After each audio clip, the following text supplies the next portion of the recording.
भूलोक से ऊपर भूलोक, स्वलोक, महलोक, जनलोक, तपलोक, सत्यलोक, महासत्यलोक। तो ये 7 लोक बनाए। ये 7 लोक में ये 7 परम पुरुष ने अपने संकल्पों के द्वारा, पहले संकल्पों द्वारा सृष्टि बनाई जाती थी।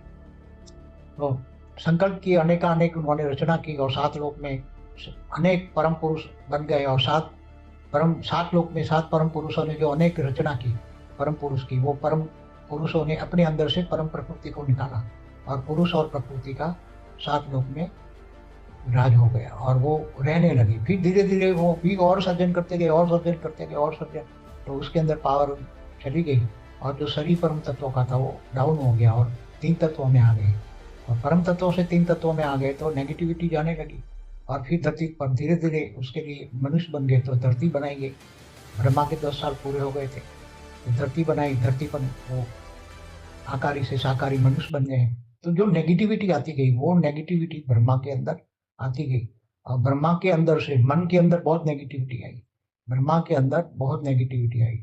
तो फिर ब्रह्मा ने अपना मन साफ करने के लिए, मन को पवित्र बनाने के लिए, अपने अंदर से जो नेगेटिविटी थी वो बाहर निकाल दी उसने। और उसमें से एक कली पुरुष का सर्जन हुआ, बहुत ब्रह्मांड की आदि में, कई खरबों साल पहले, ब्रह्मांड के पहले परात के अंदर जब, तो जो पहला कलयुग हुआ, शुरू शुरू में धरती पर पहला कलयुग शुरू हुआ, तभी कली पुरुष नीचे उतार के ब्रह्मा ने फेंक दिया। और वो कली पुरुष ने सर्जन करके अपने जैसे अनेक, जैसे देवताओं ने अनेक रचना की, ऊपर 7 परम पुरुष ने अनेक रचना की संकल्पों द्वारा, ऐसे कली पुरुष आकारी रूप में था और धरती पर आ गया। तो उसने आकारी रूप में संकल्पों से अनेक रचना की और अनेक कली पुरुष बना दिए, अनेक कलियुगी पुरुष हो गए। तो वो क्या होने लगे कि वो कलयुग को, घोर कलयुग की ओर लाने लगे, देवताओं पर अत्याचार करने लगे, वो असुर बन गए।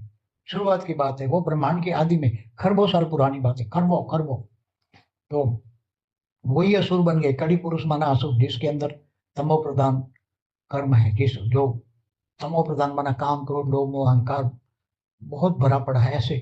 और वो फिर देवता और असुरों की लड़ाई होने लगी। तो कलयुग में तो वो उनका राज्य होने लगा कल, क्योंकि अनेक पुरुष फिर देवताओं को भी वायुमंडल ही तमो प्रधान बना दिया। तो जो देवता धरती पर होते थे, जो मनुष्य रूप में देवता आते थे ऊपर से, स्वर्ग लोक से जो मनुष्य आते, दूसरे लोक से जो गंधर्व किन्नर यक्ष भी आते, तो वो सारे के सारे वायुमंडल के प्रभावित होकर, वो कली पुरुष में प्रभावित होकर, वो सारे कलियुगी पुरुष माना तमो प्रधान बन जाते थे और सब पर कलयुग का प्रभाव होता था, कली पुरुष का प्रभाव होता था। और तमो प्रधान वायुमंडल से सारे के सारे जो भी आते वो सब वायुमंडल के प्रभाव में आकर कलियुगी पुरुष बन गए, सब कलियुगी पुरुष बन गए। तब फिर विष्णु के धर्म ग्लानि के टाइम पर विष्णु का अवतार होते हैं।